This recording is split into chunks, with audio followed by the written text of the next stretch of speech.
Hello, today I'm going to be reading chapter 11 of Song of the Dolphin Boy by Elizabeth Laird.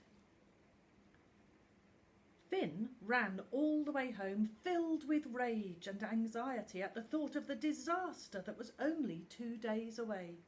He was out of breath long before he got to the cottage on the cliff top. I wish I was as strong on land as I am in the sea, he thought. If I can't stop the balloon release, I'll have to go out to sea and find as many balloons as I can and gather them in by myself. But 5,000 of them? They'll be blown for miles and miles. I'd never find them all.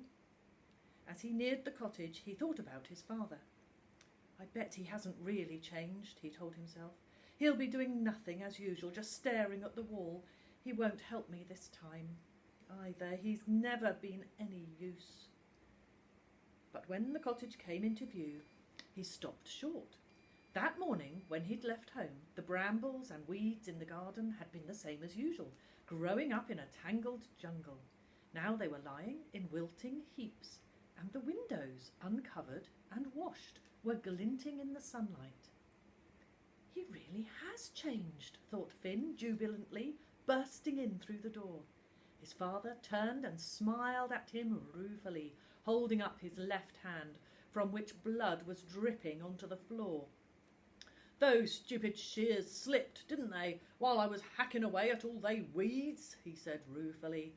"I'd let my tools go all blunt and rusty. Going to have to sort myself out, eh, Finn?" "Dad, it looks awful. Will you have to go to hospital?" "Hospital?" scoffed Mr. McPhee. "No need for that. Worse things happen at sea every day. There's an old first aid kit somewhere, if I've had the sense to keep it. Top shelf in the kitchen. I'll sort myself out. No problem." It took Finn a while to clean his dad's hand, disinfect it and find a dressing. And while he ran about looking for the first aid kit and mopping his father's blood off the floor, Finn explained in breathless snatches about the balloon release. To his dismay, the old, defeated look came into his father's eyes. "Oh, son, that's terrible, that is," he said.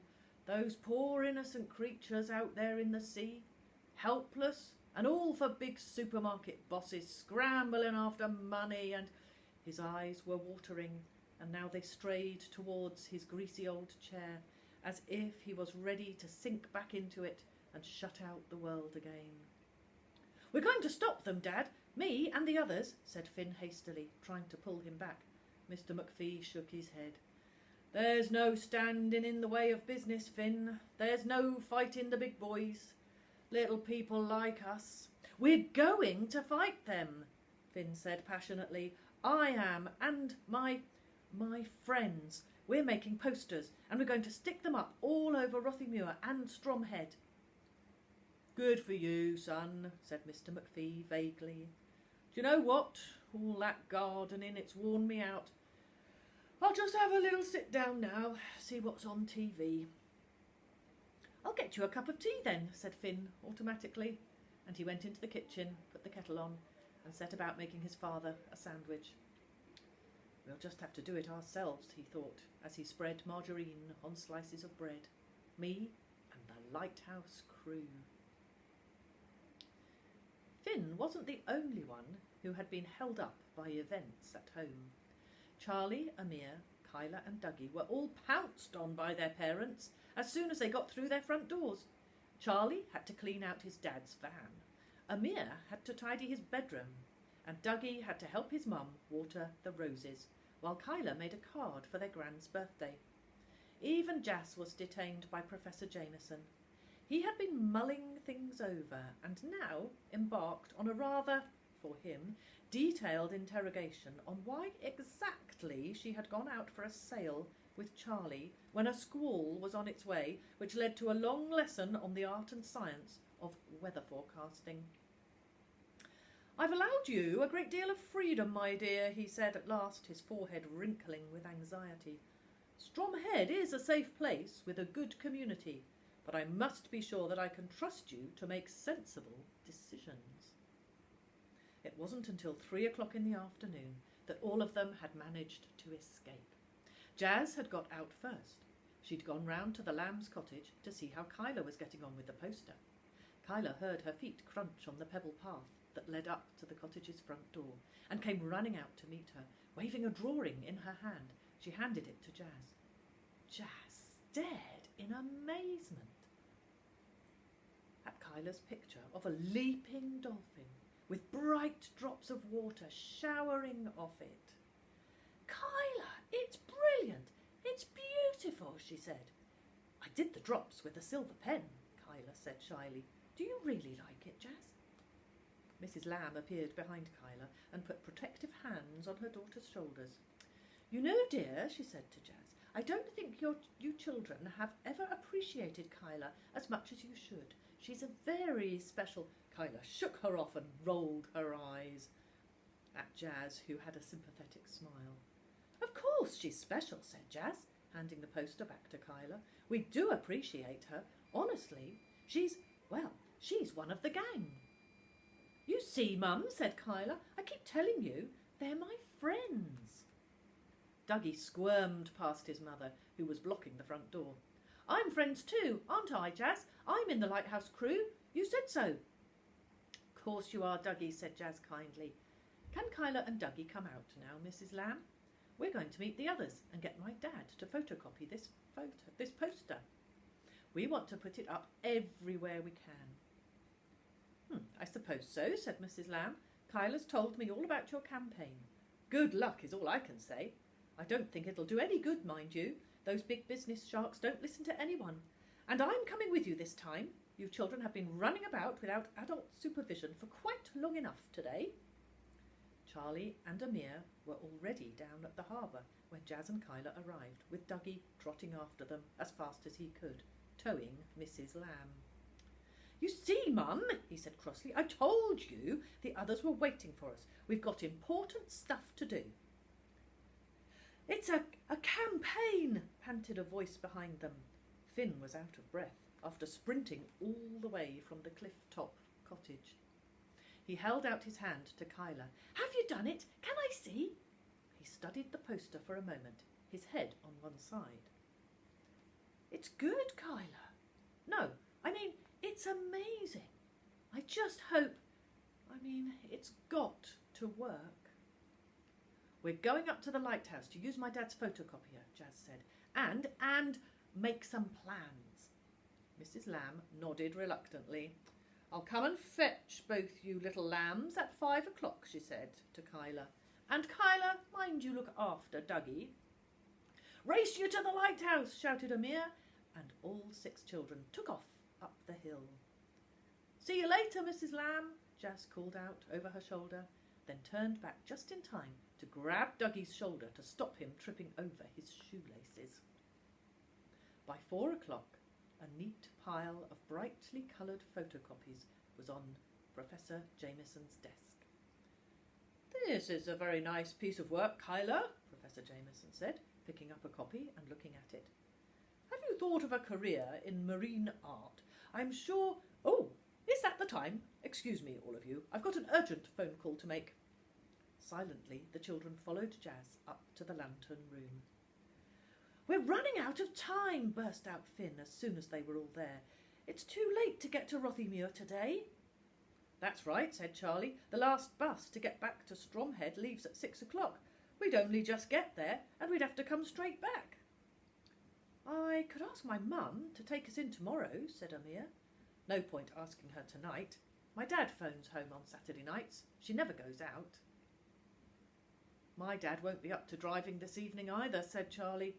"There's a social on at the Fisherman's Arms." "I'll get my father to take us in his van," said Finn, hoping desperately that it was a promise he could fulfil. "First thing in the morning." Charlie and Amir looked at each other, and Finn's lips tightened as he read their minds. He could tell that they were thinking of Mr. McPhee's old wreck of a van, which was always breaking down, and of Mr. McPhee himself, the suspected murderer. "My dad wouldn't let me go off with your dad," Charlie said with brutal honesty. Finn flushed. "Right, no problem," he said bitterly. "Suit yourselves. Me and him will do the whole job on our own. Give me those posters, Kyla. We care more about dolphins than the rest of you put together anyway. He grabbed a stack of posters and disappeared through the trap door. There was an uncomfortable silence after he'd gone. I'll see if my dad will give me a lift in too, said Jazz. If you go, Jazz, Mum might let me come, said Kyla. There's no way at all she'd let me, began Dougie. Then a smile spread across his face. But I could tell her your dad's taking us to the museum in Rothy Muir. She'd like that. It wouldn't be a lie anyway, said Jazz. They've got a notice board there. I'm sure they'd let us put up a poster. When Finn got home, he found his dad absorbed in the football on TV. Oh, will you look at that now, he said admiringly as Finn came in through the door. That Tom Henderson, he's a wee marvel. Come here, son, and see the replay of this goal. Finn waited impatiently until the match was over, and then he showed him Kyla's poster. Mr. McPhee held it out at arm's length and gazed at it admiringly. Beautiful, he said. She must be a clever lassie. Where shall we put it, Finn? You can clear a space on the mantelpiece. No, Dad, the professor photocopied it.